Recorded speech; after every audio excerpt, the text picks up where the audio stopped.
into that part about the thinking, Lydia, the business thinking, and you've worked in the private sector, you worked in the public sector, you have that firsthand experience. What might you say to leaders in the public sector to help them learn some of those great skills or qualities that will serve them in the long run in terms of thinking differently?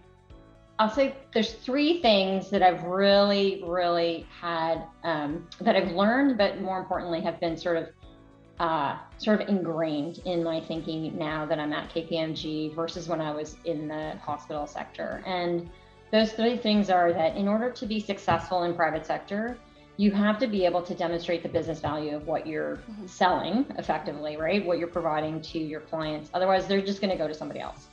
So being super crisp on business value, and I'll translate that, like doing a business case or doing true benefits realization and like really showing results is not something that's very, like, we're not that great at it in the healthcare system, in the public healthcare system. And I know that when you have to make a big capital investment, that's when you pull out the business case template, right? But other than that, you don't really think about it on sort of a day-to-day basis. And in the work that I do now, like every single engagement that I sell to a client, I have to demonstrate that business value, otherwise they'll go somewhere else.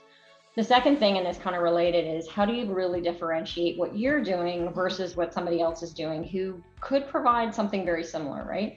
And that differentiation can be on many levels. It could be, for me, because I have access to like an amazing global network of thought leaders.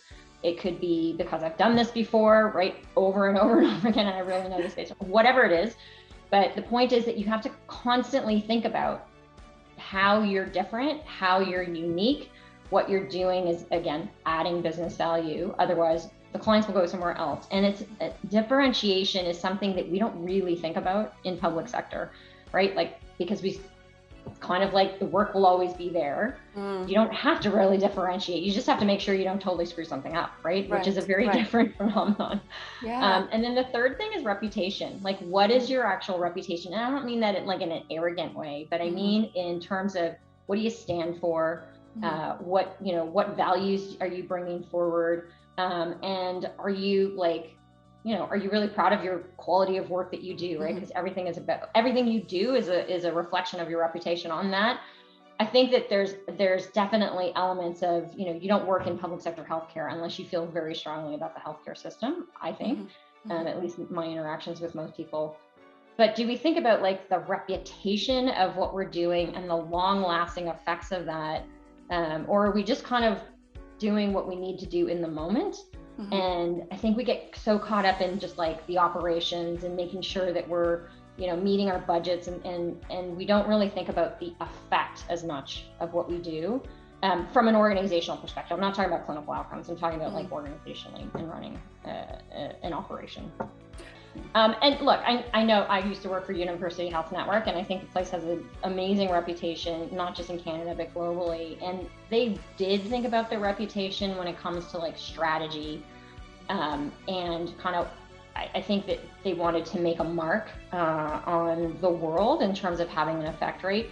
Do most organizations really embed that into the way they operate? I don't know, right? UHN did it pretty well, but I don't know if every organization does. I don't think every organization does it. Yeah. Would you ever go back into public health? Oh, I totally would. And I think now that I've been able to consult and see, well, one of the things that's really interesting to me, Shiyen, is that everybody feels like their problems are so unique. They're not. They're really not. Right? Different context, different setting, different jurisdiction, maybe, but really the problems are very, very similar. What's different or what makes it hard to solve problems in any individual setting is the individual circumstances. So it's the people that are involved, it's the culture of the organization, right? It's whether or not they've got the capabilities to do something or not. And so I think that now that I've kind of been out for a while, I would totally go back because I do think that I have better sort of frame of mind and like literally frameworks to help think about how to organize the work more so than I did when I was in the hospital. And I do think, I would enjoy going back. Will I? I don't know. You'd be so amazing because you'll bring all of this wealth of experience now and into. Well, somebody would have to want me first, but But no, I mean, what I really love, or what I will say is, what I love about being at KPMG and being in consulting is the project work. Like, I love to help solve a real problem. I've always loved that about my work. The thing is, when you're in a hospital leadership role, you have to run an operation, right? And so the grind of that sometimes becomes very difficult. And with dwindling budgets, and now with like a challenge in terms of like keeping talent in an organization, like there's so many additional pressures on health system leaders, and I have all the empathy in the world for what they're trying to do, especially in the context of a pandemic. So, would I go back? I don't know, because it's hard. It's really hard, and I have tons of respect for people who are leading in the health system right now, because I know how hard it is. I know how hard it is.